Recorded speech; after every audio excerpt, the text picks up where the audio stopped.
अस्सलाम वालेकुम स्टूडेंट्स, मैं हूं असलम मलिक, आपका पीओसी इंस्ट्रक्टर। और आप हमें देख रहे हैं व्यू टीचर्स के प्लेटफॉर्म से, जो कि है पाकिस्तान का first free of cost learning platform, जो आपको देता है एक ही प्लेटफॉर्म से आपके कोर्स से रिलेटेड तमाम notes, PPT presentations, power point presentations जिनको कहा जाता है, बुक क्वेश्चंस के सॉल्यूशंस, आपके पास पेपर में जो क्वेश्चंस है उनके सॉल्यूशंस देते हैं, और क्विज़ेज़ देते हैं आपके चैप्टर से रिलेटेड, तो कि आपके एग्ज़ाम्स में काफ़ी ज़्यादा आपको हेल्प आउट करते हैं। तो हमारी वेबसाइट पे अभी विज़िट कीजिए, जो कि है www.vtuitions.com, जहाँ पर आप साइन अप कीजिए और तमाम नोट्स को फ्री डाउनलोड कीजिए और अपने एग्ज़ाम्स की प्रिपरेशन कीजिए। आप जो हमारे यूट्यूब चैनल पे देख रहे हैं, इसको भी ज़रूर सब्सक्राइब कर लीजिए अगर आपको हमारी वीडियो अच्छी लगे, और बेल आइकन को भी प्रेस कर दीजिए ताकि आने वाली तमाम लेटेस्ट अपडेट्स आपको टाइम पर मिलती रहे। वीडियो को एंड तक देखिएगा, क्योंकि आज हम जिस टॉपिक में बात करने वाले हैं बहुत ही इंपॉर्टेंट है, दैट इज़ 5 ईयर या उसके पास पेपर के जो कॉलेज क्वेश्चंस हैं उनके सॉल्यूशंस आपके साथ डिस्कस करेंगे। चैप्टर जो है वो है chapter 4, that is sole proprietorship और बिज़नेस ऑर्गेनाइजेशंस एंड ओनरशिप।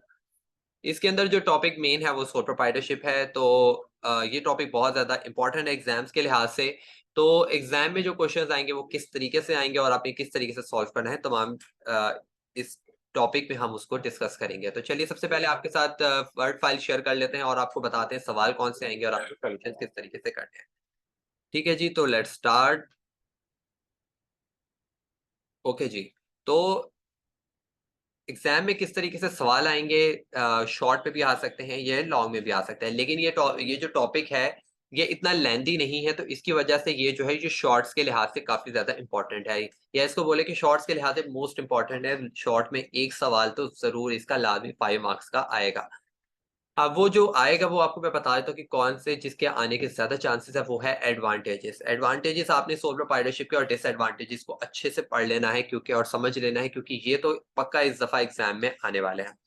ठीक है? ये ज़रूर आएगा। अगर एडवांटेजेस नहीं तो डिसएडवांटेजेस आ जाएँगे, क्योंकि पिछले साल जो है 2022 और 2021 में कंटीन्यूअसली 2 साल से ये सवाल आ रहा है, और क्या आ रहा है, define the sole proprietorship, right 4 advantages of sole proprietorship. यहाँ पे वो सोल प्रोप्राइटरशिप की आपसे डेफिनिशन माँग रहा है और क्या कह रहा है कि 4 एडवांटेजेस बताइए सोल प्रोप्राइटरशिप के। आपने डेफिनेशन लिखी, आपने बताया कि सोल प्रोप्राइटरशिप क्या होता है, जहाँ पे एक सिंगल पर्सन जो है वो पूरी कंपनी के कैपिटल को, ओनरशिप को ओन कर रहा होता है। तमाम बिज़नेस की जो रिस्क एंड डिसीजन मेकिंग है वो उसके रिस्पॉन्सिबल होता है। तमाम प्रॉफिट और लॉस सब उसी को बिलॉन्ग करता है। वो जब चाहे को किसी को रख सकता है अपनी कंपनी में अपनी हेल्प आउट के लिए, लेकिन at the end of the day तमाम जो अथॉरिटीज़ हैं वो उसी को दरकार हैं। और जो है क्या है ये, कि जो कैपिटल है, जो कंपनी का जो कैपिटल की इन्वेस्टमेंट है, जिससे एक बिज़नेस चल रहा है, वो बिज़नेस जो है वो इसके खुद के रिसोर्सेज़ भी हो सकते हैं, और ये हो सकता है कि शायद इस किसी से उधार ले, बोरो करे, लोन ले, या किसी फ्रेंड, फैमिली मेंबर किसी से भी ले सकता है। लेकिन अरेंज कौन करेगा? ओनर को ही करना पड़ेगा। एडवांटेजेस इसके आपने बताने हैं, डिस्कस करने हैं। मैंने इसको 4 पॉइंट्स में इसको डिस्कस किया है। In sole proprietorship business, the formation of the business is quite easy as compare to other forms of organization, कि ये जो बिज़नेस की जो फॉर्मेशन है, जो इसके बनाने का जो जो इसकी बुनियाद है, बहुत ईज़िली तैयार हो जाती है। बहुत ईज़िली आप इस बिज़नेस को स्टार्ट कर सकते हैं as compare to other business organisations. ठीक है? क्योंकि इसको आप अकेले एक एक ही बंदा इसको बिज़नेस को जब बना रहा है, तो वो अकेले बंदे ने जिस टाइम सोचेगा, तो उसी टाइम इस बिज़नेस को बना सकता है from the next day. The business does not have a complicated formation procedure, so any person with limited means can start his own business independently। ये जो है इसकी कोई स्टार्ट करने की कोई लीगल फॉर्मेलिटीज इतनी ज्यादा नहीं है, तो इसलिए कोई भी इसको एक limited resources, limited payment investment के अंदर भी इसको स्टार्ट कर सकता है। इस बिजनेस के अंदर जो है सेल्फ इंटरेस्ट बहुत ज्यादा जरूरी है। उस इंसान का जो बिजनेस कर रहा है, उसका जिस स्पेसिफिक फील्ड में जो उसका इंटरेस्ट है, और उसकी जो इन्वॉल्वमेंट होनी चाहिए वो काफी ज्यादा होनी चाहिए बिज़नेस के अंदर, ताकि वो बिज़नेस को ग्रो करवा सके। ये जो बिज़नेस होता है, इसके अंदर जो होता है, सबसे बेस्ट चीज़ इसकी होती है कि आपको किसी को बताने की ज़रूरत नहीं कि आप कितना कमा रहे हैं, क्या आपका प्रॉफ़िट हो रहा है, क्या आपको लॉस हो रहा है। सारी चीज़ें जो है वो कॉन्फिडेंशियल रहती हैं, और वो सिर्फ़ आपके तक महदूद रहती हैं। तो ये है इसके एडवांटेजेज़, जो कि मैंने 4 इनको बहुत ही शॉर्टली प्रिसाइज़ली तरीके से मैंने इसको आपके सामने रखा है। आप इसको डाउनलोड भी कर सकते हैं। ठीक है? हमारी वेबसाइट से, वेबसाइट का लिंक हमारे डिस्क्रिप्शन में मौजूद है। तो वहाँ से जाकर आप इसको डाउनलोड कर सकते हैं और एग्ज़ाम की प्रिपरेशन कर सकते हैं। दूसरा सवाल है हमारे पास, write any 5 advantages of sole proprietorship. इस उसके अंदर 4 की बात कर रहा था, इसके अंदर 5 की बात कर रहा था, लेकिन अब द थिंग इज कि यहाँ पर वो राइट या डिफाइंड सोल प्रोप्राइटरशिप की बात नहीं कर रहा है। ठीक है, मैंने यहाँ पर सिर्फ इसलिए हेडिंग लिख दी है कि कुछ लोग नहीं, फिर भी लिखनी होती है उन्होंने डेफिनेशन, तो इसलिए मैंने उनके लिए ये लिख दी है कि अगर आपने लिखनी ही है तो ये 2 लाइन की डेफिनेशन लिख दें, इससे ज्यादा नहीं लिखे, क्योंकि पहले सवाल के अंदर उसने प्रॉपर्ली पूछा था, इसलिए मैंने उसको थोड़ा सा एक्सप्लेन करके उसको एक पैराग्राफ में लिखा था। और यहाँ पर मैंने इसको सिर्फ एक छोटी सी आइडिया दे दिया कि सोल प्रोप्राइटरशिप, उसको पता हो कि हाँ हमें पता है सोल प्रोप्राइटरशिप क्या होती है। यहाँ पे हमारा मेन फोकस होना चाहिए हमारे एडवांटेजेस पे, और 5 लिखने हैं, और थोड़ा सा कोशिश करें कि उसको पहले वाले सवाल के लिहाज से इसमें ज्यादा लिखे, क्योंकि यहाँ पे एक पॉइंट जो होगा वो 1 मार्क्स का होगा। ठीक है, तो इस तरीके से ये 5 पॉइंट्स हैं। शुरू के 4 पॉइंट्स मैंने वही ऐड किए हैं। ठीक है, एक मैंने इसके अंदर सिर्फ जो ऐड किया वो लीगल फॉर्मेलिटीज का ऐड किया है, या फ्लेक्सिबल का ऐड किया। फ्लेक्सिबिलिटी काफी ज्यादा होती है कि जब चाहे वो अपने बिजनेस को, उसको जब उसका दिल करे तो वो दूसरे बिजनेस ऑर्गेनाइजेशन के अपने बिजनेस को कन्वर्ट कर सकता है, कि अब उसका बिजनेस बहुत अच्छा चल रहा है, वो कोशिश करे कि यार मैं क्यों ना अपने किसी फ्रेंड के साथ मिलकर इस बिजनेस को आगे ग्रो करूं। तो ये जो बिजनेस है, इट मीन्स कि वो इतना फ्लेक्सिबल होगा उसका बिजनेस, कि वो किसी टाइम भी चाहे अपने किसी बंदे को, किसी के साथ भी मिलकर उस बिजनेस को आगे कंटिन्यू कर सकता है। लेकिन कुछ बिजनेसेस जो होते हैं, जैसे पार्टनरशिप ऑलरेडी है, तो आपकी मर्जी नहीं चलेगी कि अगर 2 ऑलरेडी पार्टनर्स हैं या 3 पार्टनर्स हैं, तो आपका जब दिल करेगा यार ये चौथे पार्टनर को ऐड कर ले, तो आप उसको नहीं कर सकते जब तक कि आप वो 2 पार्टनर्स की रजामंदी को उसमें इन्वॉल्व नहीं करें। इसलिए तीनों बंदों की इन्वॉल्वमेंट जरूरी होगी। लेकिन यहाँ पर ये होता है कि आपकी मर्जी है कि आपको जिसको रखना है, जिसको निकालना है। ठीक है, तो ये सोल प्रोप्राइटरशिप का एक एडवांटेज ये भी है। उसके बाद है सवाल है कि why is soul proprietorship form of business most common in Pakistan.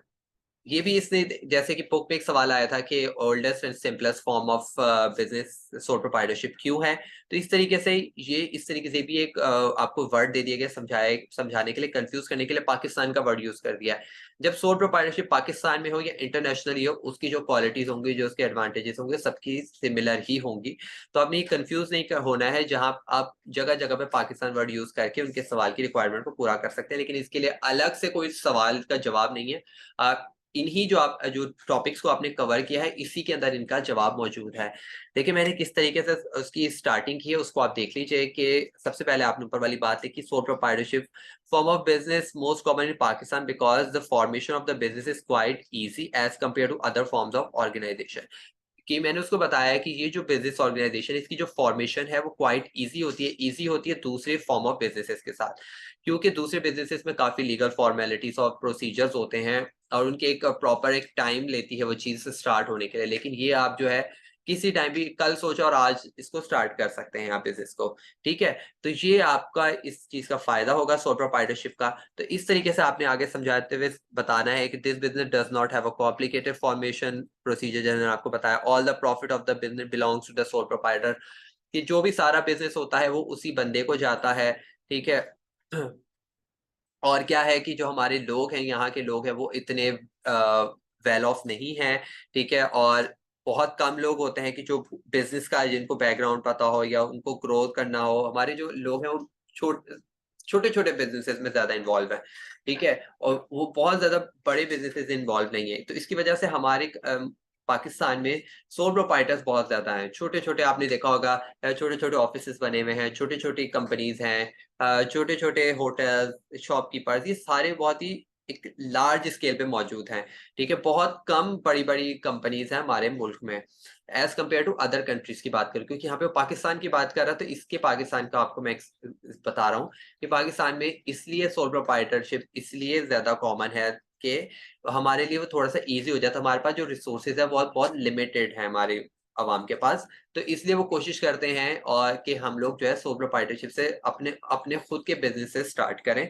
बेशक छोटे लेवल पे स्टार्ट करें, हमें खुद की अर्निंग चाहिए, हमें किसी को इन्वॉल्व नहीं करना है। क्योंकि यहाँ पे पार्टनरशिप बहुत ही कम लेवल पर बहुत ही कम चांसेस होते हैं कि वो कामयाब हो। ठीक है, और बहुत कम लोग जो है फिर वो पार्टनरशिप को आगे ग्रोथ तक ले जाते हैं। तो इसलिए यहाँ पे लोगों को ट्रस्ट इश्यूज बहुत हैं, तो जिसकी वजह से लोग ट्रस्ट नहीं करते किसी पे, और इसकी वजह से वो लोग दूसरे बिजनेसेस में इतना नहीं इन्वॉल्व होते, रिस्क नहीं लेते, एजुकेशन नहीं है, इतने एजुकेटेड लोग नहीं है कि वो जो है एक बिजनेस को एक ग्रोथ तक लेके जा सके। बहुत एक कम अवाम है, बहुत कम क्वांटिटी है जो कि एजुकेटेड है और उनको बिजनेस का नो हाउ है कि जो बिजनेस को समझ सके। ठीक है, तो जैसे कि अब इंडिया की यहाँ पे मिसाल ले लें कि इंडिया में जो है बिजनेस किस लेवल पर ग्रो कर रहा है, और वहां पर एक आम शहरी को भी हम बहुत ज्यादा नॉलेज है बिजनेस की। और आप अगर एक शो भी है, मैं आपको रिकमेंड करूंगा कि आप उसको जरूर फॉलो करें, वो आपको काफी ज्यादा इन्फॉर्मेशन देता है। वो बेशक वो इंडिया का शो है, लेकिन जो चीज आपको इन्फॉर्मेशन दे, आपको चाहिए कि आप उससे इन्फॉर्मेशन लें और आपको समझ में आएगा कॉमर्स का थीम है बेसिकली है क्या। आप शार्क टैंक से एक शो आता है, आप उसको जरूर फॉलो करें। उसके अंदर बेसिकली आपके कॉमर्स, आपका अकाउंटिंग, आपके स्टैट्स, आपके इकोनॉमिक्स, ये सारी चीजें उसके अंदर, बैंकिंग, ये सारी चीजें जो आपके कोर्स होंगे ना, जो आपका पूरा आईकॉम है, ये सारा उसके अंदर डिस्कस किया जाता है। और जब आप इसको पढ़ रहे होंगे और जब आप उस शो को देख रहे होंगे तो काफी ज्यादा हेल्प आउट होगी। जब आप उसको प्रैक्टिकल वे में वो उन चीजों को सुनेंगे तो आपके लिए आपको बड़ा इजी लगेगा कि हाँ ये मैंने पढ़ा था, अच्छा ये इसको बोलते हैं, अच्छा ये ऐसे होता है। किस तरीके से वो स्मॉल स्केल में बिजनेस, स्मॉल स्केल पे काम कर रहे हैं, और आगे जो लोग हैं वो किस तरीके से अपनी अपनी सक्सेस लेवल पे पहुंचे हुए हैं। ठीक है जी, तो आई होप कि ये इसके अंदर इतने ही हैं क्वेश्चंस, मतलब कि 6 बार ये सवाल आया है। ठीक है, और अलग अलग ईयर में। ठीक है, तो आई होप कि आपको समझ आ गया होगा। अगर कुछ भी समझ में नहीं आया तो हमारे व्हाट्सएप कम्युनिटी का लिंक मौजूद है स्क्रीन पे, आप हमसे व्हाट्सएप कम्युनिटी लिंक को ज्वाइन करके हमसे सवाल कर सकते हैं। वहां पर आप कॉमर्स का जो ग्रुप है वो ज्वाइन करेंगे, रिक्वेस्ट भेजेंगे, हम एक्सेप्ट करेंगे और आप हमसे सवाल जवाब कर सकते हैं जो भी आपको समझ में नहीं आया। नोट्स अगर डाउनलोड करने हैं तो वो वेबसाइट पे आपको मिल जाएंगे। ठीक है जी, तब तक अपना ख्याल रखिएगा। मिलते हैं नेक्स्ट वीडियो पे। अल्लाह हाफ़िज़।